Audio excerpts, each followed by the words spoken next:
ബാക്കി എല്ലാ വേഗം വരുന്ന യേശു ക്രിസ്തുവിന്റെ നാമത്തിലുള്ള സ്നേഹവന്ദനത്തെ അറിയിക്കുന്നു. ഹല്ലേലൂയ, സ്തോത്രം. ഞാൻ ഈ ഗ്രൂപ്പിൽ തന്നെ ഒരു മെമ്പറാണ്. എന്നാൽ പലപ്പോഴും എനിക്ക് ഗ്രൂപ്പിൽ കയറാൻ പറ്റാറില്ല. എന്നാൽ പ്രിയ സൂസൻ ആന്റി എനിക്ക് എല്ലാ ആഴ്ചയിലും ലിങ്ക് ഇട്ട് തരികയും മെസ്സേജ് കേൾക്കുന്നില്ല. കേൾക്കുന്നില്ലേ? കേൾക്കാം.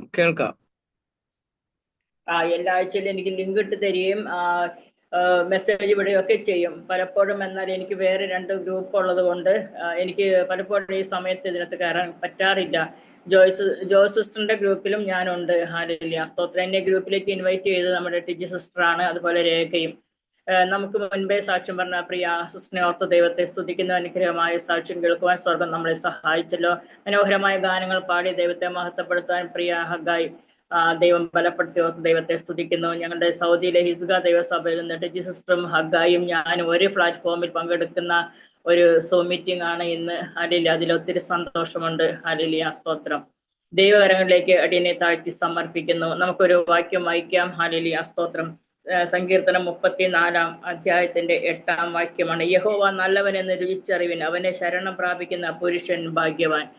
ഹല്ലേലൂയ, വചനവും സാക്ഷ്യവും കൂടെ ഒന്നിച്ച് മുന്നോട്ട് കൊണ്ടുപോകാനാണ് ഞാൻ ആഗ്രഹിക്കുന്നത്. അപ്പോൾ ഈ പുട്ടിന്റെ ഇടയിലിടയ്ക്ക് തേങ്ങിടുന്നത് കൂട്ട് സാക്ഷ്യത്തിന്റെ ഇടയിലിടയ്ക്ക് നമുക്ക് വചനവുമായിട്ട് അങ്ങനെ മുന്നോട്ട് പോകാം. അപ്പോ സ്തോത്രം. അങ്ങനെ നമ്മുടെ സമയത്തിനകത്ത് നിർത്തുവാൻ ഞാൻ ആഗ്രഹിക്കുന്നു. ഹല്ലേലൂയ, സ്തോത്രം. യഹോവ നല്ലവൻ, അത് രുചിച്ചറിയുന്ന, അവനെ ശരണം പ്രാപിക്കുന്ന പുരുഷൻ ഭാഗ്യവാൻ. കർത്താവിനെ രുചിച്ചറിയുന്ന ഒരു ദൈവ പൈതലിന് മാത്രമേ ഏത് പ്രതികൂലത്തിലും പിടിച്ചു നിൽക്കുവാൻ കഴിയുള്ളൂ. ഒരു ദൈവ പൈതലിന് ഈ ഗ്രൂപ്പിൽ ഇന്ന് വന്നിരിക്കുന്ന എല്ലാ ദൈവമക്കളും ഒരു തരത്തിൽ അല്ലെങ്കിൽ മറ്റൊരു തരത്തിൽ കർത്താവിനെ രുചിച്ചറിഞ്ഞവരാ. രുചിച്ചറിയാത്ത ആരും തന്നെ ഗ്രൂപ്പിൽ ഉണ്ടാവുമെന്ന് എനിക്ക് തോന്നുന്നില്ല. കാരണം ദൈവം നമ്മളെല്ലാം നിത്യതയിലേക്ക് എത്തിക്കുവാൻ ആഗ്രഹിക്കുന്നു. നിത്യതയിലേക്ക് നാം എത്തണമെങ്കിൽ നമുക്ക് കഷ്ടതയിൽ കൂടെ കടന്നേ പറ്റൂ. ക്രിസ്തീയ ജീവിതം പട്ടുമെത്തയല്ലെന്ന് എല്ലാ ദൈവദാസന്മാരും പറയുന്ന പോലെ ഞാൻ പറയുന്നില്ല. പക്ഷെ ക്രിസ്തീയ ജീവിതം കഷ്ടതയിലൂടെ കടന്നു പോയാൽ മാത്രമേ സ്വർഗരാജ്യത്തിൽ എത്തിച്ചേരുവാൻ നമുക്ക് കഴിയുള്ളൂ. ഹല്ലേലൂയ. ഈ കർത്താവിനെ ശരണം പ്രാപിക്കുന്ന പുരുഷൻ ഭാഗ്യവാൻ. എന്തുകൊണ്ടെന്നാൽ യഹോവ നല്ലവനെന്ന് രുചിച്ചറിഞ്ഞത് കൊണ്ടാണ്. നമുക്ക് ഇയ്യോബിനെ നമുക്ക് നോക്കുമ്പോൾ നമ്മൾ കാണുന്നു, ഇയ്യോബ് ദൈവത്തെ രുചിച്ചറിഞ്ഞവനാണ്. അതുകൊണ്ട് തന്നെ ഇയ്യോബ് ഇപ്രകാരം പറഞ്ഞു, ഞാൻ ദേഹസഹിതനായി ദൈവത്തെ കാണുമെന്ന്. പക്ഷേ ഇയ്യോബ് അങ്ങനെ പറഞ്ഞപ്പോൾ ഇയ്യോബിന്റെ വൈഫ് ദൈവത്തെ രുചിച്ചറിഞ്ഞവരല്ല. അതുകൊണ്ടാണല്ലോ വൈഫ് പറഞ്ഞത്, ഒരു ദൈവത്തെ ത്യജിച്ചു കളഞ്ഞ് മരിക്ക എന്ന് പറയുവാനിടയായി. എന്തുകൊണ്ടാണ് ഇയ്യോബിന്റെ വൈഫ് ദൈവത്തെ ത്യജിച്ചു കളഞ്ഞ് മരിക്കാൻ പറഞ്ഞത്? അവർ ദൈവത്തെ രുചിച്ചറിഞ്ഞില്ല. പക്ഷെ രുചിച്ചറിഞ്ഞ് ഇയ്യോബ് ഇപ്രകാരം പറഞ്ഞു, ഞാൻ ദേഹസഹിതനായി ദൈവത്തെ കാണും എന്ന്. അപ്പോൾ ആ രുചിച്ചറിഞ്ഞതിന്റെ മഹാത്മ്യം നമുക്കവിടെ മനസ്സിലാക്കാൻ കഴിയുന്നു. അതുപോലെ തന്നെ ദാവീദ് പെട്ടകത്തിന് മുമ്പ് നൃത്തം ചെയ്തപ്പോൾ ദാവീദിന്റെ മീഖൾ ദാവീദിനെ കളിയാക്കി. പക്ഷെ ദാവീദ് എന്താ പറഞ്ഞു? ദാവീദ് ദൈവത്തെ രുചിച്ചറിയാനായതുകൊണ്ട് ദാവീദ് ഇപ്രകാരം പറഞ്ഞു, ഞാൻ പുൽപ്പുറത്തായിരിക്കുമ്പോൾ അവിടെ നിന്ന് എന്നെ ഉയർത്തി ഇസ്രായേലിന്റെ രാജാവാക്കുവാൻ ദൈവത്തിന് എന്നോട് ഇഷ്ടം തോന്നി. അത് ദാവീദ് ദൈവത്തെ രുചിച്ചറിഞ്ഞവനാ. അതുകൊണ്ട് ആ ദൈവത്തിന്റെ മഹത്വം ദാവീദിന് അറിയാമായിരുന്നു. പക്ഷെ മീഖളിന് അത് അറിയില്ലായിരുന്നു. അതുകൊണ്ടാണ് മീഖൾ ദാവീദിനെ കളിയാക്കുവാനിടയായത്. ഞാൻ 2 വ്യക്തികളെ എടുത്ത് പറഞ്ഞെന്ന് മാത്രമേ ഉള്ളൂ. നമ്മളിൽ ഓരോരുത്തരും ദൈവത്തെ രുചിച്ചറിഞ്ഞവരാ. രുചിച്ചറിഞ്ഞ ദൈവ പൈതലിന് കഷ്ടങ്ങൾ ഒന്നിനു പുറകെ ഒന്നായി വന്നുകൊണ്ടിരിക്കും. എന്നാൽ ആ കഷ്ടത്തിലും പിടിച്ചു നിൽക്കുവാനുള്ള കൃപയും ദൈവം തരും. പരീക്ഷ തരുമ്പോൾ പോക്കുവഴിയും തരുന്നത് ദൈവം തന്നെയാണ്. ചില സമയത്ത് നമുക്ക് തോന്നും, ദൈവത്തിന്റെ വചനം പറയുന്ന അപ്പസ്തോല പ്രവൃത്തിയിൽ ഇപ്രകാരം പറയുന്നു, നമ്മൾ ഇപ്രകാരം പറയുന്നു, മനുഷ്യൻ സ്തോത്രം, ദൈവവചനത്തിൽ ഇപ്രകാരം പറയുന്നു, ദൈവം അപ്പസ്തോല പ്രവൃത്തിയിൽ ഇപ്രകാരം പറഞ്ഞു, അതായത് സ്തോത്രം 10-ാം അധ്യായത്തിന്റെ സ്തോത്രം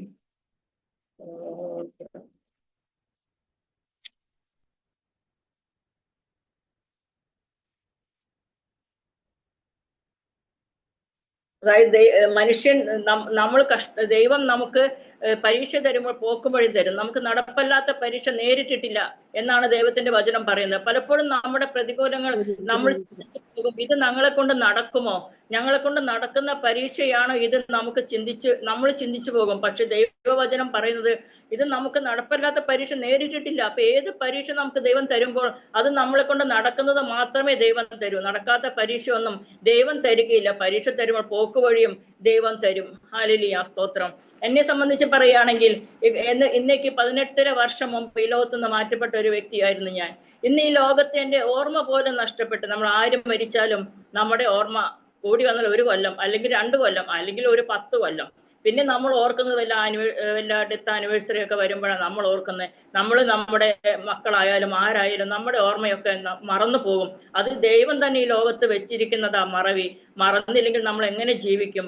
അങ്ങനെ ഒരു 18.5 വർഷം മുമ്പ് ഈ ലോകത്തുനിന്ന് ഞാൻ മാറ്റപ്പെട്ടതാണ്. എന്നാൽ ഇന്നും ഈ ഭൂമിയുടെ പരപ്പിൽ എന്നെ ജീവനോടെ നിർത്തിയിരിക്കുന്ന ദൈവത്തിന് എത്ര നന്ദി പറഞ്ഞാലും മതിയാകില്ല. കാരണം ഹല്ലേലൂയ, സ്തോത്രം, എൻ്റെ 2.5 വയസ്സുള്ള ഒരു കുഞ്ഞാണ് എൻ്റെ മരണത്തിന് അന്ന് ഉത്തരവാദിയായി തീർന്നത്. ഹല്ലേലൂയ, സ്തോത്രം. ഏകദേശം ഞാൻ RC ഫാമിലിയിൽ ജനിച്ചു വളർത്തപ്പെട്ടവളാണ്. RC ഫാമിലിയിൽ നിന്ന് സൗദിയിൽ കൊണ്ടുപോയാണ് ദൈവം ഞങ്ങളെ വിശ്വാസത്തിൽ കൊണ്ടുവന്നത്. വളരെ പാരമ്പര്യ ചട്ടങ്ങളിൽ തന്നെ ജനിച്ചു വളർന്ന് ദൈവത്തെ, മാതാവിനെ ആരാധിച്ചൊക്കെ കൊണ്ടു നടന്ന ഒരു കാലമാണ്. എന്നാൽ ഇവിടെ നിന്നാൽ ദൈവത്തെ അറിയാൻ കഴിയില്ലെന്ന് മനസ്സിലാക്കിയ ദൈവം സൗദിയുടെ പ്രദേശത്തേക്ക് കൊണ്ടുപോകാനിടയായി. അവിടെ വെച്ച് ദൈവത്തെ കാണുവാനിടയായി. എന്നാൽ അത് പ്രതികൂലത്തിന്റെ സാഹചര്യത്തിൽ ഒന്നുമല്ല ദൈവത്തെ ഞങ്ങൾ കണ്ടെത്തിയത്.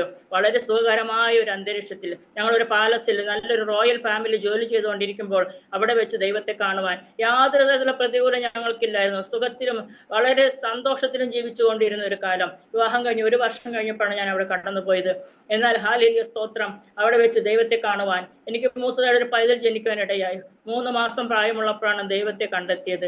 യാതൊരു പ്രതികൂല സാഹചര്യം ഇല്ലാത്ത സമയത്ത് തന്നെ ദൈവത്തെ കണ്ടെത്തുവാനിടയായി. എന്നാൽ ആദ്യമൊക്കെ ഞാൻ ഇതിനോട് എതിർത്ത് നിന്നു. ഒരു ദൈവദാസനാണ് ഞങ്ങളെ ആരാധനയ്ക്ക് കൊണ്ടുപോയതൊക്കെ. ആദ്യമൊക്കെ ഞങ്ങൾ എതിർത്ത് നിന്നു. ഈ ദൈവദാസൻ പറയുന്നതൊന്നും ഞങ്ങൾ കേൾക്കുവാനിടയായില്ല. എന്നാൽ ഹല്ലേലൂയ, അങ്ങനെ ഇരിക്കുമ്പോൾ ഒരു ദിവസം ദൈവം തന്നെ ഞങ്ങളോട് സംസാരിക്കുവാനിടയായി. എന്നോട് സംസാരിച്ച ഒരു വാക്യം മർക്കോസിന്റെ സുവിശേഷം 7-ാം അധ്യായത്തിന്റെ 6 മുതലുള്ള വാക്യങ്ങളാണ്. ഇപ്രകാരം പറയുന്ന, അവൻ അവരോട് ഉത്തരം പറഞ്ഞു, കപടഭക്തിക്കാരായ നിങ്ങളെ കുറിച്ച് യേശയ്യാവ് പ്രവചിച്ചത് ശരി. ഈ ജനം അധരം കൊണ്ട് എന്നെ ബഹുമാനിക്കുന്നുവെങ്കിലും അവരുടെ ഹൃദയം എങ്കിൽ നിന്ന് ദൂരത്ത് അകന്നിരിക്കുന്നു. മനുഷ്യകൽപ്പനകളായ ഉപദേശങ്ങൾ അവർ ഉപദേശിക്കുന്നത് കൊണ്ട് എന്നെ വ്യർത്ഥമായി ഭജിക്കുന്നു. വളരെ കറക്റ്റാണ്. ഹല്ലേലൂയ. നമുക്കറിയാം RC ബാക്ക്ഗ്രൗണ്ട് നമ്മൾ എടുത്തു നോക്കുമ്പോൾ അവിടെ എല്ലാവരും ദൈവത്തെ അല്ല ആരാധിക്കുന്നത്, മാതാവിനെയാണ് ആരാധിക്കുന്നത്. ആഴ്ചയിൽ 7 ദിവസം ദൈവം നമുക്ക് തന്നെങ്കിൽ 7 ദിവസവും ഓരോ പുണ്യാളന്മാരും നമുക്കുണ്ടാകും. എന്നാൽ സത്യദൈവത്തെ ആരാധിക്കാൻ ഒരു ദിവസം പോലും ഉണ്ടാകാറില്ല. എന്നിട്ട് ആ ദൈവത്തെ, അങ്ങനെ ഒരു കാലഘട്ടത്തിലാണ് ഞാനും ആയിരുന്നത്. എല്ലാ പുണ്യാളന്മാർക്കും ഓരോ ദിവസമുണ്ട്. എന്നാൽ സത്യദൈവത്തെ ആരാധിക്കാൻ നമുക്ക് ദിവസങ്ങളില്ല. നമ്മെ സൃഷ്ടിച്ചവനേക്കാൾ സൃഷ്ടിയെ ആരാധിക്കുന്നവരാണ് RCക്കാര്. അത് പറയുന്നതിൽ എനിക്ക് യാതൊരു ബുദ്ധിമുട്ടുമില്ല. കാരണം ഞാൻ അത് ജനിച്ചു വളർന്നത് കൊണ്ട് തന്നെ അതിൻ്റെതായ എല്ലാ പശ്ചാത്തലങ്ങളും എനിക്കറിയാം. അങ്ങനെ ദൈവത്തെ ആരാധിച്ചുകൊണ്ടിരുന്ന, മാതാവിനെ ആരാധിച്ചുകൊണ്ടിരുന്ന എന്നോട് ദൈവത്തിന്റെ ആത്മാവ് ഇടപെടുകയാണ് ഇങ്ങനെ. അതായത് ഈ ജനം അധരം കൊണ്ട് എന്നെ ബഹുമാനിക്കുന്നു, എന്നാൽ അവരുടെ ഹൃദയം എന്നിൽ നിന്ന് അകന്നിരിക്കുന്നു. കറക്റ്റാണ് അത്. വായ കൊണ്ട് നമ്മൾ നോക്കുമ്പോൾ എപ്പോഴും ദൈവത്തിന് സ്തുതിയും സ്തോത്രവും ഒക്കെ പറയുന്നു. പക്ഷെ ഹൃദയത്തിൽ യാതൊരു ബന്ധവും ദൈവമായിട്ടില്ല. കാരണം നമുക്കെല്ലാം ജപങ്ങളാണ്, എഴുതി വെച്ച പ്രാർത്ഥനയാണ്. ഒന്നും ആത്മാവിൽ നിന്നോ അല്ലെങ്കിൽ ഹൃദയത്തിൽ നിന്നോ പ്രാർത്ഥിക്കാറില്ല. എപ്പോഴും ഞങ്ങൾക്ക് ബുക്കുകളാണ്. ബുക്കിലുള്ള ഓരോ പ്രാർത്ഥനയും ഞങ്ങൾ ബൈഹാർട്ട് പഠിച്ചു വെച്ചിരിക്കുകയാണ്. അങ്ങനെയാണ് ആരാധിച്ചു കൊണ്ടിരുന്നത്. അപ്പോൾ ദൈവത്തിന്റെ ആത്മാവ് ഇപ്രകാരം പറഞ്ഞു, മനുഷ്യരുടെ സമ്പ്രദായം പ്രമാണിക്കുന്നു, പിന്നെ നിങ്ങളുടെ സമ്പ്രദായം പ്രമാണിപ്പാൻ വേണ്ടി നിങ്ങൾ ദൈവകൽപ്പന തള്ളിക്കളയുന്നു. ശരിയാണ്. നമ്മുടെ മെത്രാനും മാർപ്പാപ്പയും അച്ഛന്മാരും പറയുന്നത് കേട്ടിട്ട് ദൈവത്തിന്റെ കൽപ്പനകളെ തള്ളിക്കളഞ്ഞുകൊണ്ട് അവർ പറയുന്നത് വളരെ കറക്റ്റായിട്ട് നമ്മൾ അനുസരിച്ച് പോകുന്നു. അങ്ങനെ ഈ വചനം ഞങ്ങളോട് ഇടപെടുവാനിടയായി. വളരെ വൈകാതെ തന്നെ ഞങ്ങൾ രണ്ടുപേരും ഒരുപോലെ സ്നാനപ്പെടുവാനിടയായി. അന്ന് എൻ്റെ മൂത്ത പൈതലിന് 3 മാസം മാത്രമാണ് പ്രായം. അതിനുശേഷം എൻ്റെ ഞങ്ങൾ വളരെ സന്തോഷത്തോടെ സ്നാനപ്പെട്ടു. കാര്യമൊക്കെ ശരിയാണ്. വളരെ സന്തോഷത്തോടെ മുന്നോട്ട് പോയിക്കൊണ്ടിരുന്നു. എന്നാൽ നമ്മൾ സ്നാനപ്പെട്ടെങ്കിൽ അതേ രീതിയിലുള്ള ഒരു ജീവിതം ആയിരുന്നില്ല. വളരെ സുഖത്തിലും സന്തോഷത്തിലും വളരെ ആഡംബരത്തോടും ഞങ്ങൾ ജീവിച്ചു കൊണ്ടിരുന്നു. വെള്ളിയാഴ്ച ദിവസങ്ങൾ ആരാധനയ്ക്ക് പോകും, അതൊക്കെ കറക്റ്റാണ്. സ്വർണ്ണമൊക്കെ ഊരി അങ്ങനെയൊക്കെ തന്നെയാണ് സ്നാനപ്പെടുന്നത്. പക്ഷെ ആ ദൈവമായിട്ടൊരു ഗാഠമായ ബന്ധം ഞങ്ങൾക്ക് ഇല്ലായിരുന്നു. വീണ്ടും ലോകമോഹങ്ങളിൽ തന്നെ പെട്ട്. ലോകമോഹങ്ങൾ എന്ന് പറയുമ്പോൾ ഞാൻ ഉദ്ദേശിക്കുന്ന ആഡംബരമായ ജീവിതമായിരുന്നു. കാരണം ഒന്നിനും ഞങ്ങൾക്ക് കുറവില്ലായിരുന്നു. ലക്സറി ലൈഫായിരുന്നു, യാതൊരു ബുദ്ധിമുട്ടുമില്ലാത്തൊരു ലൈഫ്. അങ്ങനെ മുന്നോട്ട് കൊണ്ടുപോയി. പ്രിയ ദൈവത്തിന്റെ പൈതല്, നമ്മളെ ദൈവം വിളിച്ച് വേർതിരിച്ചെങ്കിൽ അങ്ങനെ നമ്മൾ ഒഴുക്കിനൊത്ത് ഓടാനല്ല, ഒഴുക്കിനെതിരെ നമ്മൾ ഓടണം. നമ്മൾ ഒഴുക്കിനൊത്ത് ഓടാനാണെങ്കിൽ ഇന്നത്തെ ലോകത്ത് എല്ലാവരും പ്രവചിക്കുന്നതെല്ലാം കള്ളപ്രവചനമാണ്. അതാവാം ഇതാവാം, കുറച്ച് സ്വർണം ഇടാം, കുറച്ച് സ്വർണം ഇടാതിരിക്കാം, നമുക്ക് എന്ത് വേണമെങ്കിലും ചെയ്യാം, കറുത്ത ഡ്രസ്സ് ഇട്ട് ആരാധിക്കാം. ഇന്ന് നാട്ടിൽ നടക്കുന്ന രീതികൾ അങ്ങനെ. ഇപ്പൊ നാട്ടിലായതുകൊണ്ട് ഇതെല്ലാം നല്ലതുപോലെ നീണ്ട 25 വർഷം സൗദിയുടെ പ്രദേശത്തായിരുന്നു. അതിനുശേഷം ഇപ്പൊ നാട്ടിൽ വന്നിട്ട് 4 വർഷമായി. പ്രിയപ്പെട്ടവൻ ഇവിടെ ഇല്ല, ദുബായിലാണ്. ഞാനും ഇളയ 2 പൈതങ്ങളുമായിട്ടാണ് ഇവിടെ താമസിക്കുന്നത്. അപ്പോൾ ഇപ്പൊ എല്ലാ ചർച്ചിലും മാനസാന്തരമില്ല, മാനസാന്തരത്തെ കുറിച്ച് പ്രസംഗിക്കുന്നേ ഇല്ല. എങ്ങനെ വേണമെങ്കിലും നമുക്കറിയാം, കൊയറിനൊക്കെ നിൽക്കുന്ന ആളുകളിൽ എൻ്റെ കൊച്ചർക്ക് മാത്രം നല്ല വെള്ള ഡ്രസ്സ് ഇട്ട് നല്ല കറുത്ത പാൻറ്റൊക്കെ ഇട്ട് നല്ല ടിപ്പ് ടോപ്പ് ആയിട്ട് നിൽക്കും. പക്ഷെ കൂടെ നിൽക്കുന്ന എല്ലാവരും ബ്ലാക്ക് ഡ്രസ്സാണ്. ഇപ്പൊ ട്രെൻഡാണ് അതെല്ലാം, ന്യൂജൻ ട്രെൻഡാണ്. യാതൊരു തരത്തിലും ഇതൊക്കെ എവിടെ ചെന്ന് അവസാനിക്കും? ഇത് കാണുമ്പോൾ തന്നെ നമുക്ക് ആരാധിക്കാൻ തോന്നില്ല. കാരണം അപ്പൊ എല്ലാവരും പറയും, നിങ്ങൾ എന്തിനാ അവരെ നോക്കുന്നത്? നിങ്ങൾ അല്ലാതെ ദൈവത്തെ നോക്കി ആരാധിച്ചാൽ പോരെ. എന്നാൽ ഒരു കൂട്ടം കറുത്ത ഡ്രസ് ഇട്ട ആളുകൾ ഈ അൾത്താരെ കയറി നിൽക്കുമ്പോൾ നമുക്ക് എങ്ങനെ ആരാധിക്കാൻ കഴിയും? അങ്ങനെ എത്രത്തോളം അതപ്പതിച്ചു. അതിലൊന്നും ഒരു കാര്യമില്ലെന്നാ ദേവദാസന്മാർ പറയുന്നത്. ഇന്ന് എല്ലാവരും ഒഴുക്കിനൊത്ത് ഓടുന്നവരാ. എന്നാൽ ഒഴുക്കിന് വിപരീതമായിട്ട് നമ്മൾ ഓടണം. നമ്മളെ ദൈവം കണ്ടിരിക്കുന്നത് ദൈവസന്നിധിയിൽ നമ്മൾക്ക് നിത്യതയിൽ എത്താനാ. ഇവരുടെ കൂടെ ഒഴുക്കിനൊത്ത് ഓടാനല്ല നമ്മളെ കണ്ടിരിക്കുന്നത്. ഇന്നത്തെ കാലം എല്ലാം പോയി. പഴയ കാലത്ത് നിന്ന് ഒത്തിരി വ്യത്യസ്തമായി ആരാധനാലയങ്ങളെല്ലാം വളരെയധികം ന്യൂ ജനറേഷനിലേക്ക് എത്തിപ്പോയിരിക്കുന്നു. ഹല്ലേലൂയ, സ്തോത്രം. അങ്ങനെ ഇരിക്കുമ്പോൾ തന്നെ ഹല്ലേലൂയ, സ്തോത്രം, എൻ്റെ മൂത്ത പൈതൽ 3 മാസങ്ങളൊപ്പം ദേവസ്ഥാനത്തിൽ കടന്നു വരുവാനിടയായി.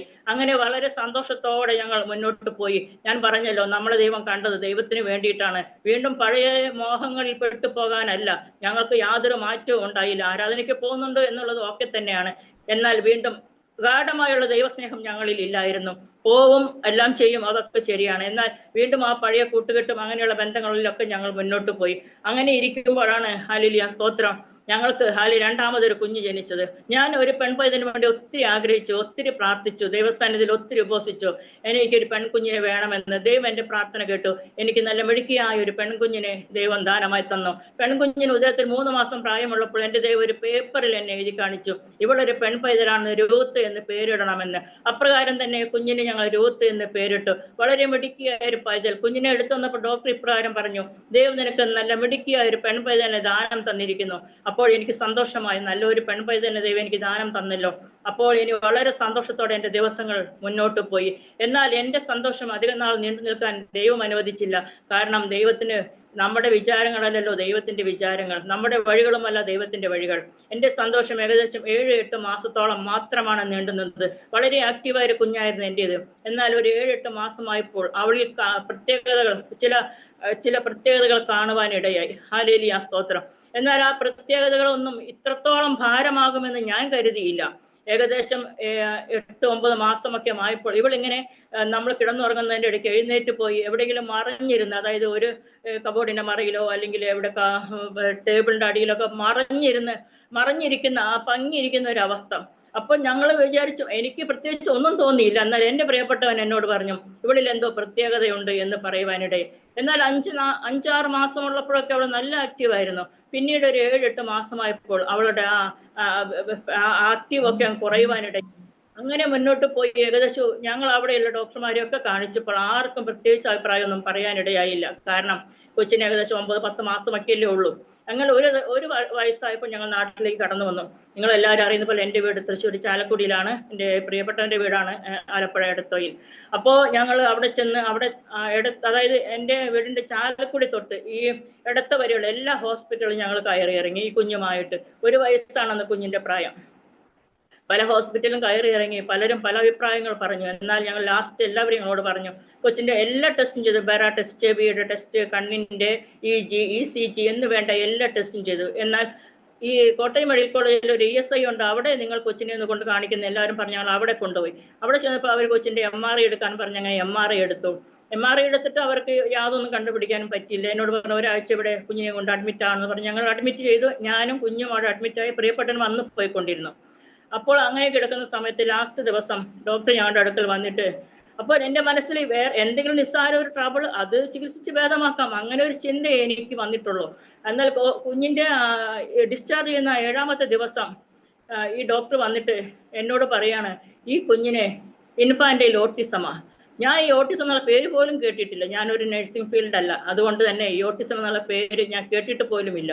അപ്പൊ ഞാൻ ആ ഡോക്ടറോട് ചോദിക്കുക, വളരെ കൂളായിട്ട്, കാരണം ഇതിന്റെ ആഴം എനിക്ക് മനസ്സിലായില്ല, അതുകൊണ്ട് തന്നെ ഡോക്ടറോട് ചോദിക്കുക, ഡോക്ടർ ഓട്ടിസം എന്ന് പറഞ്ഞാൽ എന്താണ്?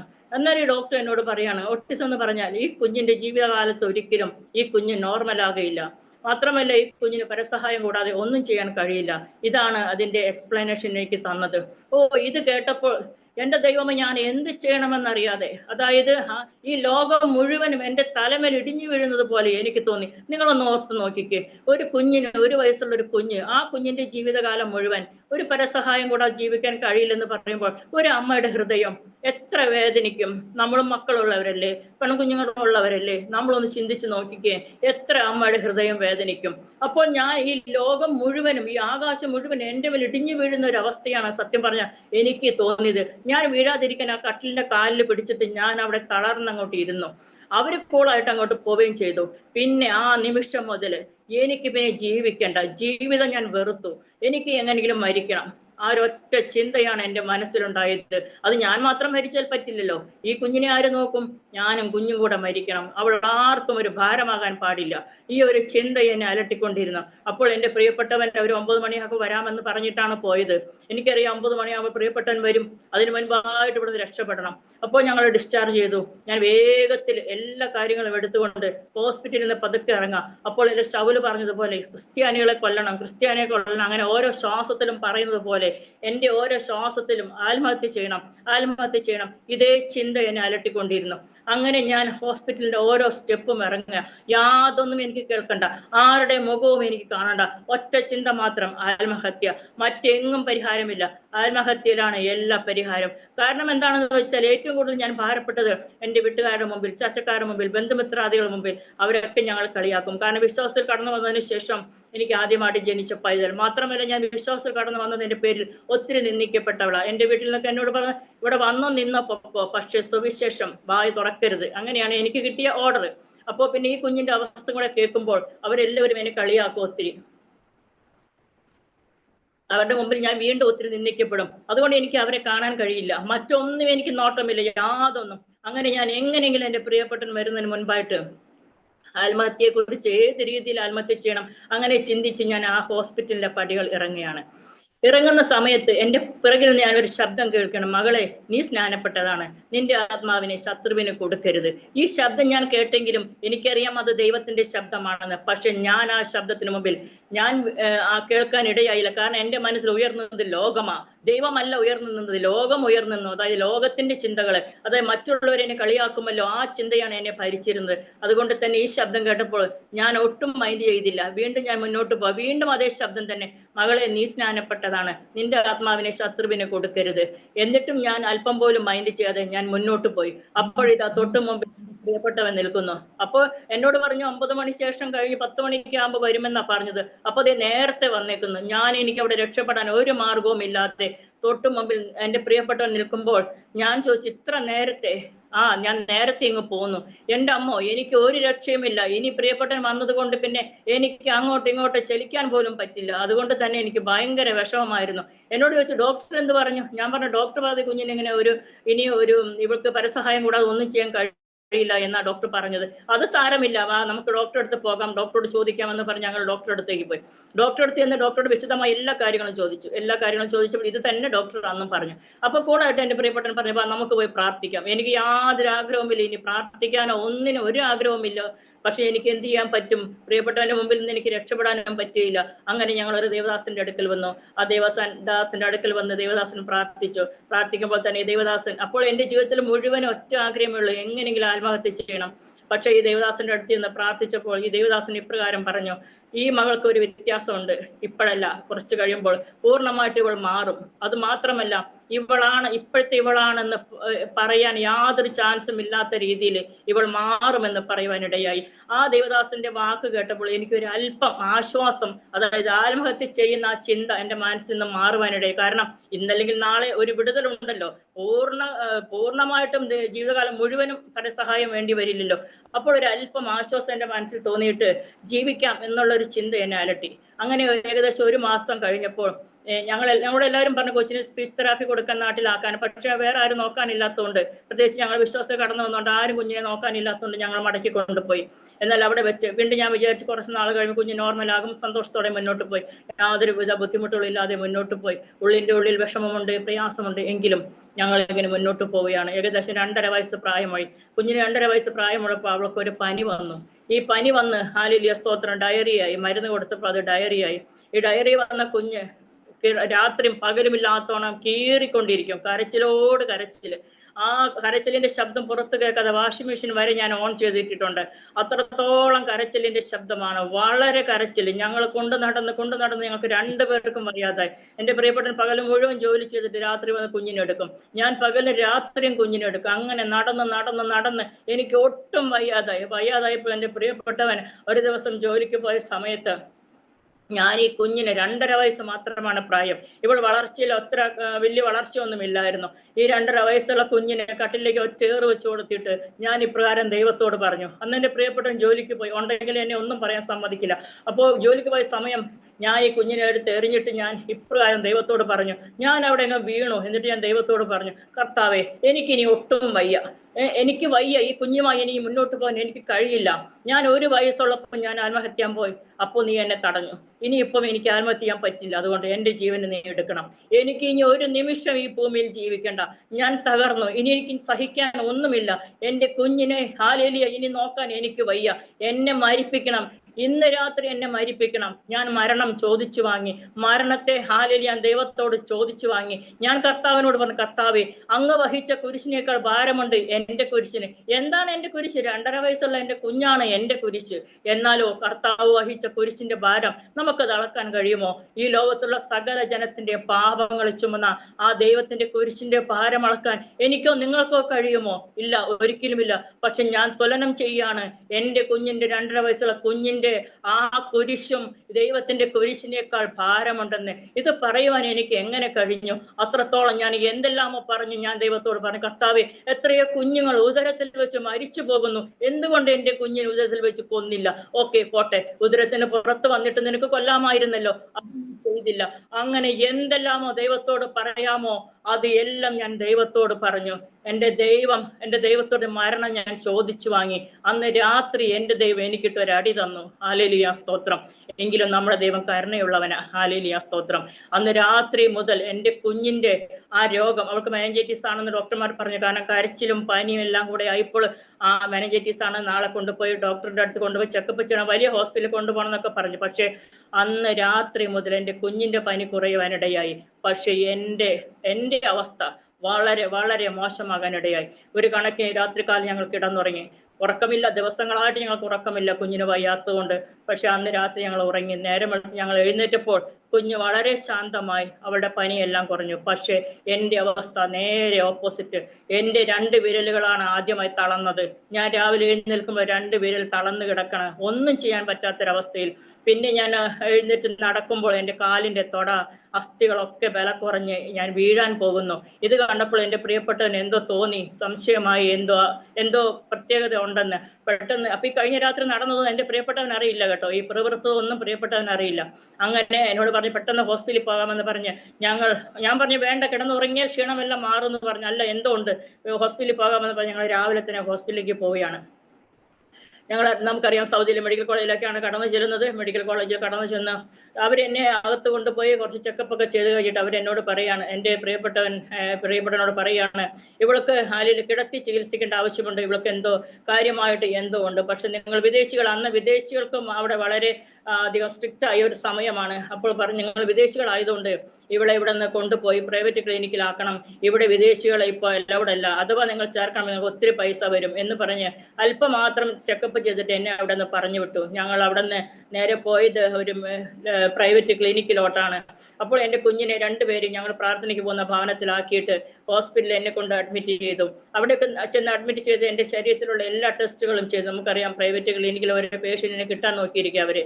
ഹാലേലൂയ, അങ്ങനെ എല്ലാ ടെസ്റ്റുകളും വേണ്ടി ചെയ്ത് കഴിഞ്ഞപ്പോൾ പറഞ്ഞു ശരീരത്തില് പൊട്ടാസ്യത്തിന്റെ കുറവാണ് എനിക്ക്. അപ്പൊ അതിനു മുൻപേ കുറച്ച് നാൾ മുമ്പേ എനിക്ക് ഈ ബാക്ക് പെയിൻ വന്ന് ഞങ്ങൾ ടെസ്റ്റ് ചെയ്തപ്പോൾ കിഡ്നി സ്റ്റോൺ ഉണ്ടായിരുന്നു, മൾട്ടിപ്പിൾ കാൽക്കുലി സ്റ്റോൺസ്. അപ്പോൾ ഇവര് പറഞ്ഞു ഈ സ്റ്റോൺസ് ഉള്ളത് കൊണ്ട് യൂറിൻ വഴി പൊട്ടാസ്യം ശരീരത്തിൽ ലൂസായി പോകുന്നു. പൊട്ടാസ്യം വളരെ ലോ ആയി. നമുക്കറിയാം നമ്മുടെ എല്ലുകളെ ബലപ്പെടുത്തുന്ന പൊട്ടാസ്യം. നിങ്ങളൊക്കെ നഴ്സിംഗ് ഫീൽഡ് ആയതുകൊണ്ട് നിങ്ങൾക്ക് അതിനെക്കുറിച്ച് നല്ലതുപോലെ അറിയാം.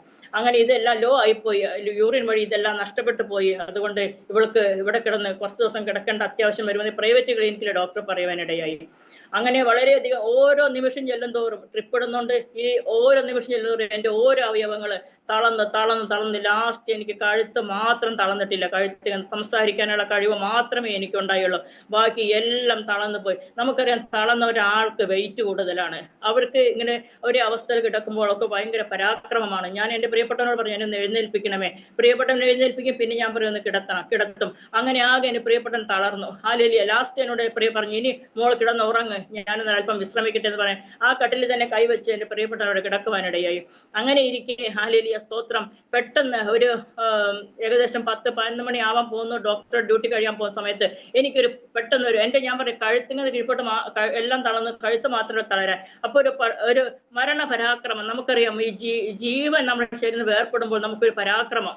ഈ ചില ആൾക്കാർ രോഗികളായി കിടക്കുന്നവർ മരിക്കുന്നത് ആരും അറിയില്ല, അവരും അറിയില്ല. പക്ഷെ ജീവനോടെ ഇരുന്നിട്ടും മരണത്തിലേക്ക് കടക്കുമ്പോൾ നമുക്കൊരു പ്രത്യേക ഒരു പരാക്രമം അനുഭവിക്കും. അങ്ങനെ ഒരു വല്ലാത്ത പരാക്രമം എന്നെ അലട്ടിയാനിടയെ. ഞാൻ അവിടെ കിടന്ന് പിച്ചും പേയും പറയുവാനിടയെ. പെട്ടെന്ന് എൻ്റെ പ്രിയപ്പെട്ട എഴുന്നിട്ട് ഡോക്ടറെ വിളിച്ചിട്ട് പറഞ്ഞു, ലീന പിച്ചും പേയും പറയുന്നു. പെട്ടെന്ന് ഡോക്ടർ വന്നിട്ട് പറഞ്ഞു, ഒരു മരുന്ന് തരാം, ആ മരുന്ന് അവിടെ ശരീരത്തിൽ കയറുമ്പോൾ അങ്ങ് ഉറങ്ങിക്കോളെന്ന് പറഞ്ഞു. ഈ ഡോക്ടർ എനിക്കൊരു മരുന്ന് തരുവാനിടയായി. ഈ ട്രിപ്പിലൂടെ ഒരു മരുന്ന് കയറ്റുമ്പോൾ ഈ മരുന്നിന്റെ ആദ്യത്തെ ഡ്രോപ്പ് തന്നെ എൻ്റെ ശരീരത്തിലേക്ക് കയറുമ്പോൾ തന്നെ എൻ്റെ ശരീരത്തിന്റെ തല മരവിക്കാനിടയായി. അതുവരെയും തലയ്ക്ക് മരവിപ്പില്ലായിരുന്നു, പക്ഷെ ആ സമയത്ത് തല മരവിച്ച് നാവെല്ലാം കുഴഞ്ഞ് കണ്ണെല്ലാം അടയുവാനിടയായി. അപ്പോൾ തന്നെ എൻ്റെ ശരീരത്തിൽ നിന്ന് എനിക്ക് മനസ്സിലായി ജീവൻ വേർപ്പെടുന്ന ഒരവസ്ഥ. ഞാൻ വളരെയധികം ഈ മരണ പരാക്രമം എന്ന് പറയുന്നത് ഈ മരണത്തിന്റെ പരാക്രമം ഞാൻ അത് അനുഭവിച്ചു.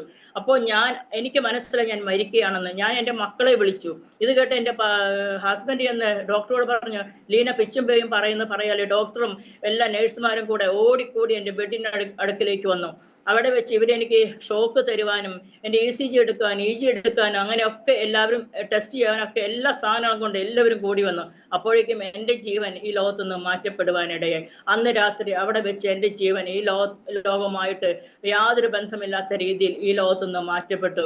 ആ നിമിഷം നേരം കൊണ്ട് എൻ്റെ അവസ്ഥകൾ മാറി. എൻ്റെ കണ്ണെല്ലാം ഒരു മരിച്ച ഡെഡ് ബോഡി എങ്ങനെ കിടക്കുന്നു അതേ അവസ്ഥയിൽ എൻ്റെ ശരീരം മൊത്തം ആയിത്തീരുവാനിടയായി. പിന്നത്തെ കാര്യങ്ങളൊന്നും ഈ ലോകത്തിൽ എനിക്ക് ആ സമയം മുതൽ എനിക്ക് ഈ ലോകത്തിലെ കാര്യങ്ങളൊന്നും ഓർമ്മയില്ല.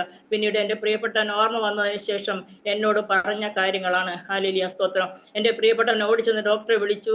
ഡോക്ടർ വന്നു കഴിഞ്ഞിട്ട് പറഞ്ഞു, എന്നെ നോക്കിയിട്ട് ഒന്നും മിണ്ടാതെ തിരിച്ചുപോയി.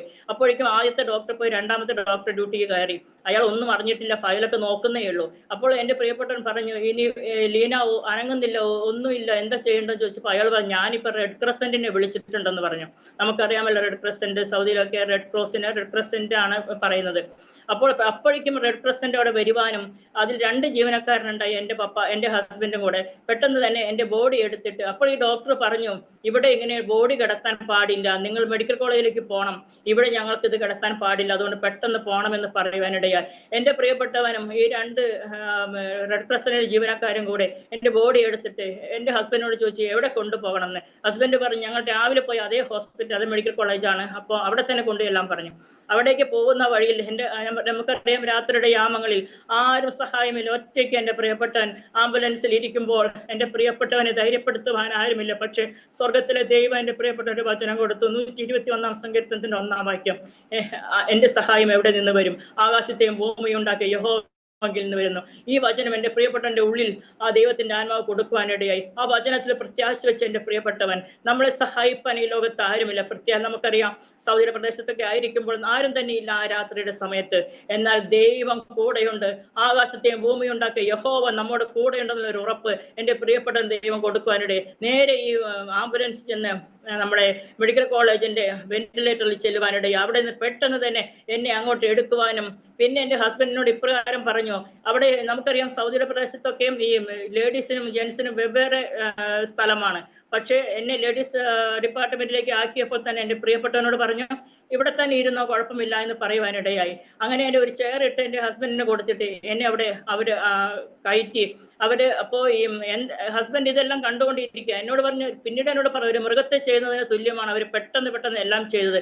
എനിക്ക് സെൻട്രൽ ലൈൻ ഇട്ടു, എൻ്റെ മൂക്കിൽ ട്യൂബ്, വായൽ ട്യൂബ്, യൂറിൻ പോയിന്റ് ട്യൂബ് എല്ലാം ഇട്ടു. ഇതെല്ലാം ചെയ്തിട്ട് ഇതൊന്നും ഞാൻ അറിയുന്നില്ല, യാതൊരു മാറ്റവും എന്നില്ല. പക്ഷെ അത് അവിടെ നിൽക്കട്ടെ. അതിനുശേഷം ഞാൻ എൻ്റെ ആ അന്നേരം മരണം എന്നെ വന്ന് കൊണ്ടുപോയത് എനിക്ക് മനസ്സിലായി. ഈ ലോകത്തുനിന്ന് ഞാൻ മാറ്റപ്പെട്ടു എന്ന് മനസ്സിലായി. ഞാൻ ഈ ലോകത്തുനിന്ന് മാറ്റപ്പെട്ട് ഞാൻ ചെന്നത് ഒരു മരിച്ചവരുടെ ലോകത്തായിരുന്നു. ഈ മരിച്ചവരുടെ ലോകം എന്ന് പറഞ്ഞാൽ നമുക്ക് അവരെ എണ്ണാൻ പറ്റില്ല. കടൽ പോലെ മരിച്ചവരിങ്ങനെ കിടക്കുകയാണ്. അപ്പോൾ അതെല്ലാം വെള്ള വസ്ത്രമാണ് ഇട്ടിരിക്കുന്നത്. എന്നാൽ ഒരു വശത്തേക്ക് ഞാൻ നോക്കുമ്പോൾ അവിടെ കളർ ഡ്രസ്സ് ഇട്ട് കിടക്കുന്ന കുറെ പേരെ ഞാൻ കാണുവാനിടയായി. കളർ ഡ്രസ്സ് എന്ന് പറഞ്ഞാൽ ഈ RC-യിലൊക്കെ മരിക്കുമ്പോൾ, ചെറുപ്പക്കാർ മരിക്കുമ്പോൾ ഈ മന്ത്രകോടി എന്ന് പറയുന്ന ഒരു സാരി ഉണ്ടല്ലോ, മറ്റേ ഹസ്ബൻഡുമാരെടുത്ത് കൊടുക്കുന്ന ആ സാരി മരിക്കുന്ന ചെറുപ്പക്കാരെ ഉടുപ്പിച്ചിട്ട് കിടത്തുന്ന ഒരു സ്വഭാവം RC-യിലുണ്ട്. എനിക്ക് മറ്റു കാര്യങ്ങളൊന്നും എനിക്കറിയില്ല. അപ്പം അങ്ങനെ എൻ്റെ 2 കസിൻ സിസ്റ്റേഴ്സ് ഇറ്റലിയിൽ കിടന്ന് മരിക്കുവാനിടയിൽ. ഏകദേശം 35 വയസ്സ് പ്രായത്തിലാണ് അവരൊക്കെ അവിടെ കിടന്ന് മരിച്ചത്. 2 പേർക്കും വയറിൽ ക്യാൻസർ വന്നാണ് മരിച്ചത്. അപ്പൊ ഇവരെല്ലാം ഡെഡ് ബോഡി കൊണ്ടുവന്നപ്പോൾ ഞാൻ എല്ലാം കാണാൻ പോയിട്ടുണ്ടായിരുന്നു. ഇവരെയാണ് ഞാൻ അവിടെ കാണുന്നത്. ഇവര് മരിച്ചിട്ട് വർഷങ്ങളായി ഇവർ അവിടെ കിടക്കുന്നത് ഞാൻ കണ്ടു. അപ്പൊ ഞാൻ വിചാരിക്കുകയാണ്, ഞാനും ഇവരോട് കൂടെ ആയിരിക്കും. കാരണം ഇത് എൻ്റെ ഫാമിലിയിൽ നിന്ന് വന്നവരല്ലേ. അപ്പൊ ഞാൻ ഇവരോട് കൂടെ ആയിരിക്കുമോ എന്ന് ഞാനിങ്ങനെ ചിന്തിക്കുകയാണ്. അപ്പൊ ഒരു വശത്ത് ഞാൻ കാണുന്നത് വെള്ള വസ്ത്രം ഇട്ടിരിക്കുന്ന കുറെ ആളുകൾ ഞാൻ കാണുന്നു. അവർ ഒത്തിരി കൂടുതലാണ്. ഇവിടെ കളർ ഡ്രസ് ഇട്ടവർ അത്ര പേരത്തില്ല. ഇങ്ങനെയാണ് ഞാൻ കാണുന്നത്. പക്ഷെ പെട്ടെന്ന് തന്നെ എൻ്റെ മനസ്സിൽ ചിന്തിക്കുകയാണ്, അയ്യോ, ഞാനും ഇന്ന് മുതൽ ഈ മരിച്ചവരുടെ കൂട്ടത്തിലായിരിക്കുമോ? എനിക്ക് ഇവിടെ വേണ്ട. അപ്പോൾ ആ ലോകം ഒരു വല്ലാത്ത ലോകം, നമുക്ക് അത് ഉൾക്കൊള്ളാൻ കഴിയാത്തൊരു അവസ്ഥ, ഒരു വല്ലാത്ത ശ്വാസം മുട്ടി, എന്തൊക്കെയോ ഒരു പ്രത്യേകത ആ സ്ഥലത്ത്. അപ്പോൾ ഞാനിങ്ങനെ, എൻ്റെ ദൈവമേ, എനിക്ക് ഇവിടെ വേണ്ട, എനിക്ക് ഭൂമിയിലോട്ട് പോകണം, ഈ ലോകം എനിക്ക് വേണ്ടെന്ന് ഞാൻ പറയുമ്പോൾ തന്നെ തൊട്ടു മുമ്പിൽ നമ്മുടെ കർത്താവ് യേശു ക്രിസ്തു നിൽക്കുന്നു. എൻ്റെ യേശുവിനെ ഞാൻ കണ്ടത് വെള്ള ഉടുപ്പാണ് ഇട്ടിരിക്കുന്നത്, തലയിൽ മുൾക്കിരീടമുണ്ട്, മുടി അല്പം നീട്ടി വളർത്തിയിട്ടുണ്ട്, താടിയുണ്ട്, ആരെയും ആകർഷിക്കുന്ന മനോഹരമായ കണ്ണ്. അപ്പോൾ ഞങ്ങൾ ഈ RC-യിൽ രൂപം വെച്ച് ആരാധിക്കുന്ന ആ രൂപത്തിന്റെ ഒരു ചായയും നമ്മുടെ യേശപ്പച്ചനില്ല. ഹല്ലേലൂയ, സ്തോത്രം. ദൈവത്തിന്റെ കണ്ണ് എന്ന് പറയുമ്പോൾ ആ മനോഹരമായ കണ്ണിന്റെ പ്രകാശം ഒരിക്കൽ നമ്മൾ കണ്ടാൽ പിന്നെ ഒരിക്കലും നമ്മൾ മറന്നു പോയാൽ അത്രത്തോളം പ്രകാശപൂരിതമായ 2 കണ്ണുകൾ. അങ്ങനെ ഈ യേശുവിനെ ഞാൻ കാണുമ്പോൾ തന്നെ ഞാൻ ആ കാൽക്കൽ വീണിട്ട് ഞാൻ കർത്താവിനോട് പറയാണ്, യേശപ്പച്ച, എനിക്കറിയാം, ഹല്ലേലൂയ, സ്തോത്രം, ഞാൻ ദൈവത്തിന് വേണ്ടി ഒന്നും കൊണ്ടുവന്ന്, ഞാൻ ആ കാൽക്കൽ വീണ് കരയണം അപ്പച്ച, എന്നെ ഭൂമിയിലോട്ട് അയക്കണമേ. ഞാൻ എൻ്റെ അപ്പച്ചന് വേണ്ടി ഒന്നും കൊണ്ടുവന്നിട്ടില്ല. ഇത്രയും നാളായി ഞാൻ സ്നാനപ്പെട്ടിട്ട് ആത്മാവിനെ പോലും നേടുവാൻ എനിക്ക് കഴിഞ്ഞിട്ടില്ല. ഒരാളോട് പോലും സുവിശേഷം പറയാൻ എനിക്ക് കഴിഞ്ഞിട്ടില്ല. കർത്താവേ, എൻ്റെ ജീവനെ എനിക്ക് മടക്കി തരണമേ. എന്നെ ഭൂമിയിലോട്ട് അയക്കണമേ. ഇനി വരുമ്പോൾ ഞാൻ എന്തെങ്കിലും ആയിട്ട് മടങ്ങി വരാം എന്ന് പറഞ്ഞ് ഞാൻ അങ്ങ് കരയാണ്. എന്നിട്ട് ഞാൻ വീണ്ടും പറയാണ് യേശുപ്പച്ചനോട്, കർത്താവേ, ഹല്ലേലൂയ, സ്തോത്രം, ഈ ഇടത്തും വലത്തുമായി നീ ന്യായവിധിയിൽ ചെമ്മരിയാടിയും കോലാടുകളും തമ്മിൽ വേർതിരിക്കുമ്പോൾ കർത്താവെ, ഇടത്തുള്ളവയെ നീ നരകത്തിലോട്ട് അയക്കുമല്ലോ. ആ കൂട്ടത്തിൽ എന്നെ പെടുത്തരുതേ. എന്നെ വലത്തുള്ളവരുടെ കൂട്ടത്തിൽ പെടുത്തണമേ. നരകത്തിലോട്ട് എന്നെ അയക്കല്ലേ. എന്നെ ഭൂമിയിലോട്ട് അയക്കണമേ. പ്രിയ ദൈവത്തിന്റെ പൈതലെ, നമ്മൾ എല്ലാവരും സ്നാനപ്പെട്ടവരാ, രക്ഷിക്കപ്പെട്ടവരാ. ഒരാളോടെങ്കിലും നമ്മൾ സുവിശേഷം പറയുന്നുണ്ടോ? ഒരു ആത്മാവിനെങ്കിലും നമ്മൾ നേടിയിട്ടുണ്ടോ? നമ്മൾ പറയും ഹല്ലേലൂയ, നമ്മൾ പറയുമ്പോൾ അവർ കേൾക്കുകയില്ല, അപ്പൊ നമ്മൾ അങ്ങ് ഉപേക്ഷിക്കും. എന്നാൽ കർത്താവിന് വേണ്ടി നമ്മൾ എന്തെങ്കിലും കൊണ്ടുവന്നിട്ടുണ്ടോ? അപ്പോൾ ഞാൻ കർത്താവിനോട് പറഞ്ഞു, കർത്താവേ, ഞാൻ ഒന്നും കൊണ്ടുവന്നില്ല, എന്നെ കുറച്ചു നാളത്തേക്ക് കൂടെ നീ ഭൂമിയിലോട്ട് അയക്കണമേ. ഇനി വരുമ്പോൾ ഞാൻ എന്തെങ്കിലും ആയിട്ട് മടങ്ങി വരാമെന്ന് പറയുവാനിടയായി. അങ്ങനെ ഞാൻ കർത്താവിന്റെ സ്ഥാനം നിലവിളിക്കുവാനിടയായി, കരയുവാനിടയായി. ഹല്ലേലൂയ, സ്തോത്രം. അങ്ങനെ കരഞ്ഞുകൊണ്ട് ഞാനൊന്ന് കണ്ണു തുറന്ന് നോക്കുമ്പോൾ എൻ്റെ ചുറ്റും ഒരുപാട് ഡോക്ടേഴ്സും സിസ്റ്റേഴ്സും ഒക്കെ നിന്നുകൊണ്ട് എന്നെ ലീന ലീന എന്ന് വിളിക്കുന്ന ശബ്ദം എനിക്ക് കേൾക്കാം. അപ്പോൾ അതുവരെ ഈ ഭൂമിയിൽ ഒരു ശബ്ദവും ഞാൻ കേട്ടുകൊണ്ടിരുന്നില്ല. ആ സമയത്ത് ഞാൻ ഈ ഭൂമിയിലെ ശബ്ദം കേട്ടു. എൻ്റെ പ്രിയപ്പെട്ടവൻ തൊട്ട് മുമ്പിൽ നിന്ന് കരയുന്നുണ്ടായിരുന്നു. ഹല്ലേലൂയ, സ്തോത്രം. അങ്ങനെ ഞാൻ എല്ലാവരെയും ഒന്ന് കണ്ടു. വീണ്ടും ഞാൻ അതേ സ്ഥലത്തേക്ക് തിരിച്ചുപോയി. അവിടെ ചെന്നപ്പോൾ കർത്താവിനോട് വീണ്ടും ഇപ്രകാരമാണ് ചോദിച്ചത്, നിന്റെ 2.5 വയസ്സുള്ള കുഞ്ഞ് സംസാരിക്കില്ലെന്ന് പറഞ്ഞ് നീ എന്നോട് പെറുപിറുത്തില്ലേ? ഇന്നലെ വരെയും നീ എന്തെല്ലാം ചെയ്തു? നിനക്കിന്ന് വല്ലതും ചെയ്യാൻ കഴിയുന്നുണ്ടോ? അപ്പോൾ ഞാൻ ഒരു നിമിഷം എന്നെ കുറിച്ചൊന്ന് ചിന്തിച്ചു നോക്കി. ശരിയാണ്, ഇന്നലെ വരെ ഞാൻ എന്തെല്ലാം ചെയ്തു? എനിക്ക് ഇഷ്ടമുള്ളതും ഇഷ്ടമില്ലാത്തതും, ദൈവത്തിന് ഇഷ്ടമുള്ളതും ഇഷ്ടമില്ലാത്തതും എല്ലാം ഞാൻ ചെയ്തു. പക്ഷെ ഇന്ന് എനിക്ക് എൻ്റെ ഒരു ചെറു വിരൽ പോലും അനക്കുവാൻ കഴിയുന്നില്ല. ഞാൻ ദൈവത്തോട് പറഞ്ഞു, കർത്താവേ, ഒരു വിരൽ പോലും അനക്കുവാൻ എനിക്ക് കഴിയുന്നില്ല. എന്നിട്ട് എൻ്റെ കർത്താവ് എന്നോട് പറഞ്ഞു, എനിക്ക് ഒരു നിമിഷം മതി പണിയാൻ, ഒരു നിമിഷം മതി പൊളിക്കാൻ. നിന്റെ കുഞ്ഞിനെ പണിയാൻ എനിക്ക് ഒരു നിമിഷം മതി. നിന്നെ പൊളിച്ച എനിക്ക് നിന്റെ കുഞ്ഞിനെ പണിയാനും ഒരു നിമിഷം മതി. ഇന്ന് നീ അത് അറിയണം. എനിക്ക് പൊളിക്കാനും പണിയാനും ഒരു നിമിഷം മതിയെന്ന് നീ ഇന്ന് അറിയണമെന്ന് എന്നോട് പറയുവാനിടയായി. ഞാൻ അവിടെ കിടന്ന് കരഞ്ഞിട്ട് ഞാൻ പറഞ്ഞു, യേശപ്പച്ച, എന്നോട് ക്ഷമിക്കണമേ. എൻ്റെ കുഞ്ഞിനി സംസാരിച്ചാലും ഇല്ലെങ്കിലും വേണ്ടിയില്ല, ഇനിയും ഞാൻ പെറുപെറുക്കില്ല, ഇനി ഞാൻ ആത്മഹത്യ ചെയ്യില്ല. ഈ സാക്ഷ്യം ഞാൻ എവിടെയെല്ലാം അവസരം കിട്ടുന്നുവോ അവിടെയെല്ലാം ഞാൻ പറഞ്ഞുകൊള്ളാം. ഇങ്ങനെ 3 തീരുമാനങ്ങൾ ദൈവത്തിന്റെ സന്നിധിയിൽ എടുക്കുവാനിടയായി. അങ്ങനെ 3 തീരുമാനങ്ങൾ എടുത്തപ്പോൾ എനിക്ക് മനസ്സിലായ ദൈവത്തിന്റെ ജീവശ്വാസം എൻ്റെ ശരീരത്തിൽ അനുഭവിക്കാനിടയായി. എൻ്റെ ശരീരം ചൂടുപിടിക്കുവാനിടയായി. ഞാൻ കണ്ണു തുറന്ന് നോക്കി. ഞാൻ ആദ്യം നോക്കിയത് നഷ്ടപ്പെട്ടു പോയ എൻ്റെ കൈവിരലുകൾ അനങ്ങുന്നുണ്ടോ എന്ന്. നോക്കുമ്പോൾ എൻ്റെ വിരലുകൾ അനങ്ങുന്നു. സ്തോത്രം. അത് ഞാൻ കാലൊന്ന് പതുക്കെ ചലിപ്പിച്ച് നോക്കിയപ്പോൾ എൻ്റെ വിരലുകൾ അനങ്ങുന്നു. എൻ്റെ ഉച്ചി തൊട്ട് ഉള്ളം കാലം വരെ ദൈവത്തിന്റെ ആ ശ്വാസം, ആ ചൂട് ഞാൻ അനുഭവിക്കുവാനിടയായി. അങ്ങനെ എൻ്റെ ശരീരത്തിൽ പൂർണ്ണമായിട്ടും ദൈവത്തിന്റെ ആത്മാവിന്റെ ശക്തി വന്ന് നഷ്ടപ്പെട്ട എൻ്റെ ജീവൻ എനിക്ക് മടങ്ങി വരുവാനിടയായി. അതുകൊണ്ട് തീർന്നില്ല. ഹല്ലേലൂയ, സ്തോത്രം. ഡോക്ടർമാരൊക്കെ എന്നെ വിളിക്കുകയാണ്, എന്നോട് ചോദിക്കുകയാണ്, ലീന, നിനക്ക് എത്ര മക്കളുണ്ട്? നീ എവിടെ താമസിക്കുന്നു? നിനക്ക് എന്താ പറ്റിയത് എന്നൊക്കെ ചോദിക്കുമ്പോൾ ഈ വായിലെല്ലാം ട്യൂബ് ഇട്ടിരിക്കുന്നത് കൊണ്ട് എനിക്ക് സംസാരിക്കാൻ കഴിയുന്നില്ല. പക്ഷെ ഞാൻ ഇതെല്ലാം കൈകൊണ്ട് ഇങ്ങനെ ആംഗ്യം കാണിച്ചപ്പോൾ ഡോക്ടർ പറയുകയാണ്, അവളെല്ലാം നോർമലായി, ഇനി ഒരു MRIയുടെ ആവശ്യമില്ല, എല്ലാം നോർമലായി എന്ന് പറയുവാനിടയായി. കർത്താവ് എന്നെ പൂർണ്ണമായി അന്ന് വിടിവിക്കാനിടയായി. പക്ഷെ അന്ന് രാത്രി, ഹല്ലേലൂയ, സ്തോത്രം, ഞാൻ 3 ദിവസം വെന്റിലേറ്ററിലായിരുന്നു. എൻ്റെ വെന്റിലേറ്ററിൽ ഞാൻ കിടക്കുമ്പോൾ തന്നെ എൻ്റെ അപ്പുറവും ഇപ്പുറവും കിടന്ന 2 പേഷ്യന്റ് ഉണ്ടായിരുന്നു. അവര് 2 പേരെയും മുഖം മൂടിയിട്ട് അവരുടെ ഫാമിലിക്ക് ഏൽപ്പിച്ചു കൊടുത്തു. അവരുടെ ഫാമിലി വെന്റിലേറ്ററിന്റെ വാതിക്കൽ നിൽക്കുമ്പോൾ ഹല്ലേലൂയ, ഡെഡ് ബോഡിയും കൊണ്ട് അവർ ആ വെന്റിലേറ്ററിന്റെ വാതിക്കലേക്ക് കടന്നുപോയി. ആ പ്രിയപ്പെട്ടവരുടെ മുൻപിൽ ഈ ഡെഡ് ബോഡി കൊടുക്കുവാനിടയായി. അതിനുശേഷം അപ്പുറത്ത് കിടന്ന അവരെയും അവരുടെ ഫാമിലിക്ക് ഏൽപ്പിച്ചു കൊടുത്തു. പ്രിയതേ, ദൈവത്തിന്റെ പൈതലെ, എന്റെയും ഡെഡ് ബോഡി ഏൽപ്പിക്കാമായിരുന്നു. ഹല്ലേലൂയ, സ്തോത്രം. എന്താ എൻ്റെ അപ്പനെ എന്നോട് മനസ്സലിഞ്ഞു. ഹല്ലേലൂയ. അത് എൻ്റെ കഴിവ് കൊണ്ടോ എൻ്റെ നേട്ടം കൊണ്ടോ ഞാൻ ചെയ്ത പുണ്യപ്രവൃത്തി കൊണ്ടോ ഒന്നുമല്ല. അതെല്ലാം കറവരേണ്ട തുണിയാണ്. യാതൊരു പുണ്യപ്രവൃത്തി കൊണ്ടല്ല. അപ്പന്റെ മനസ്സലിവ്. അല്പം കൂടെ കാലം ഈ ഭൂമിയിൽ ജീവിക്കുവാൻ ദൈവം എനിക്ക് കൃപ തന്നതാണ്. അല്ലാതെ എൻ്റെ യാതൊരു കഴിവും എടുക്കോ പ്രാർത്ഥനയുടെ ഗുണം കൊണ്ടോ ഉപവാസത്തിന്റെ ഗുണം കൊണ്ടോ ഒന്നുമല്ല. കർത്താവിന് മനസ്സലിവ് തോന്നിയത് കൊണ്ട് എൻ്റെ ജീവനെ, ഹല്ലേലൂയ, എൻ്റെ മുഖത്ത് തുണിയിടുവാൻ എൻ്റെ ദൈവം അനുവദിച്ചില്ല. മറ്റ് 2 പേരുടെയും തുണിയിടുവാൻ. ഞാനിത് കണ്ടുകൊണ്ട് കിടക്കുമ്പോൾ എൻ്റെ ചങ്ക് തകരുകയായിരുന്നു. ഹല്ലേലൂയ, സ്തോത്രം. അങ്ങനെ 2 പേഷ്യന്റിന്റെയും മുഖം മൂടി അവര്, ഹല്ലേലൂയ, ഈ ലോകത്തുനിന്ന് മാറ്റപ്പെട്ടിട്ട് അവരുടെ ഫാമിലിക്ക് അവരുടെ ബോഡി കൊടുത്തപ്പോൾ 3 ദിവസം വെന്റിലേറ്റർ, 4ാം ദിവസം അവിടെ നിന്ന് മുഖം മൂടാതെ പുറത്തിറക്കിയിട്ട് ഹല്ലേലൂയ 4 ദിവസം എന്നെ വെന്റിലേറ്ററിൽ എന്നെ ഒബ്സർവേഷനിൽ കിടത്തി. മൊത്തം 7 ദിവസം ഞാൻ ഒബ്സർവേഷനിൽ കിടക്കുമ്പോൾ ആ ഹോസ്പിറ്റലിൽ അനേകം വിശ്വാസി നഴ്സുമാരുണ്ടായിരുന്നു. എല്ലാവരും എൻ്റെ പ്രിയപ്പെട്ടവനോട് ചെന്നപ്പോൾ തന്നെ എല്ലാവരും പറഞ്ഞു, ബ്രദറെ, അയ്യോ എത്ര ചെറുപ്പമാണ് ബ്രദറെ. ഹല്ലേലൂയ, സഹോദരിക്ക് ഈ അവസ്ഥ വന്നല്ലോ, പറക്കാൻ പറ്റാത്ത 2 കൊച്ചു കുഞ്ഞുങ്ങൾ, വിഷമിക്കേണ്ട ബ്രദറെ, ഞങ്ങൾ പ്രാർത്ഥിക്കാം. അവരെല്ലാവരും എനിക്ക് വേണ്ടി പ്രാർത്ഥിച്ചു. അനേകം ദൈവദാസന്മാരെ പ്രാർത്ഥിച്ചതിന്റെ ഫലമായിട്ട് ദൈവം എന്നെ ജീവനോടെ ഹല്ലേലൂയ എഴുന്നേൽപ്പിക്കാനിടയായി. എൻ്റെ ബെഡിന് ചുറ്റും ഒത്തിരി നഴ്സുമാർ കടന്നു വന്നിട്ട് എന്നോട് എൻ്റെ സാക്ഷ്യത്തെ കുറിച്ച് ചോദിക്കുവാനിടയായി. അപ്പോൾ ഒബ്സർവേഷനിൽ വന്ന് ഓരോ ദിവസവും എൻ്റെ ഓരോ ട്യൂബ് അഴിക്കുവാനിടയായി. അങ്ങനെ എനിക്ക് ശബ്ദമില്ലായിരുന്നെങ്കിലും ഉള്ള ശബ്ദത്തിൽ അവരോട് എൻ്റെ സാക്ഷ്യം പറയുവാനിടയായി. അപ്പോൾ അവരെല്ലാം അത് കണ്ടത് കൊണ്ട് തന്നെ അവർക്കെല്ലാം അത് വളരെ വിശ്വാസമായി. ഇന്നും അവിടെ ജോലി ചെയ്യുന്ന നഴ്സുമാര് എൻ്റെ സാക്ഷ്യം മറ്റുള്ളവരോട് പറഞ്ഞ് ദൈവത്തിന്റെ നാമത്തെ ഉയർത്തിക്കൊണ്ടിരിക്കുന്നു. ഹല്ലേലൂയ, സ്തോത്രം. ഇന്നും എന്നെ വിളിക്കുന്നവരെ പറയും, ഇന്നും ചർച്ചിൽ അല്ലെങ്കിൽ സ്ഥലത്ത് പോയപ്പോൾ ലീനയുടെ സാക്ഷ്യം പറയുവാൻ ദൈവം ഞങ്ങൾക്ക് കൃപ തന്നു. ഇന്നും അവർ ദൈവത്തിന്റെ സാക്ഷ്യം പറഞ്ഞുകൊണ്ടിരിക്കുന്നു.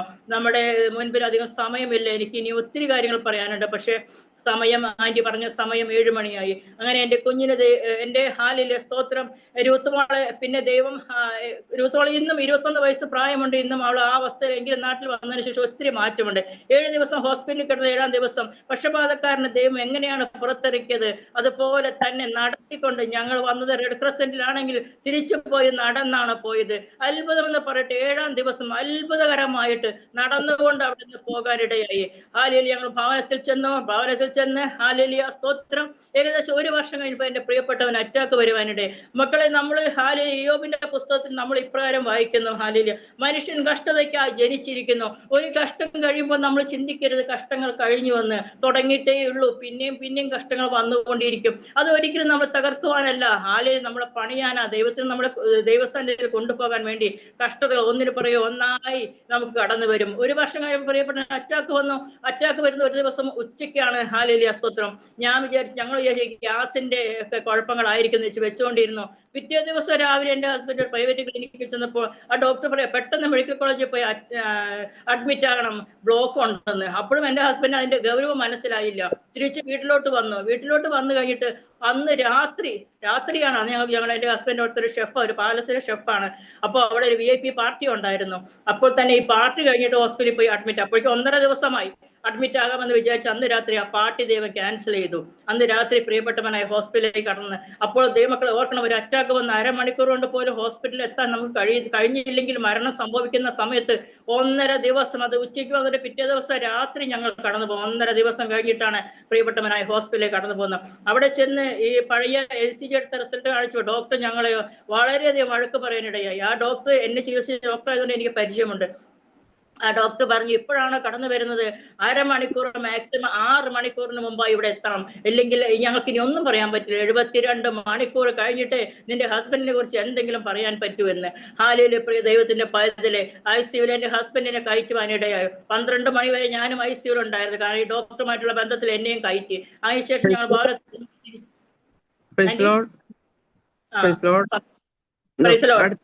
കണ്ടിന്യൂ ചെയ്യാം. ഇപ്പം പറഞ്ഞാലും അടുത്ത ആഴ്ച കണ്ടിന്യൂ ചെയ്യാം. ഓക്കെ. എനിക്ക് സമയം ഒത്തിരിയായി. ഇത്രത്തോളം സമയം അനുവദിച്ചു തന്ന സൂസൻ ആന്റിയോട് നന്ദി അറിയിക്കുന്നു. എന്നെ കേട്ട എല്ലാ ദൈവ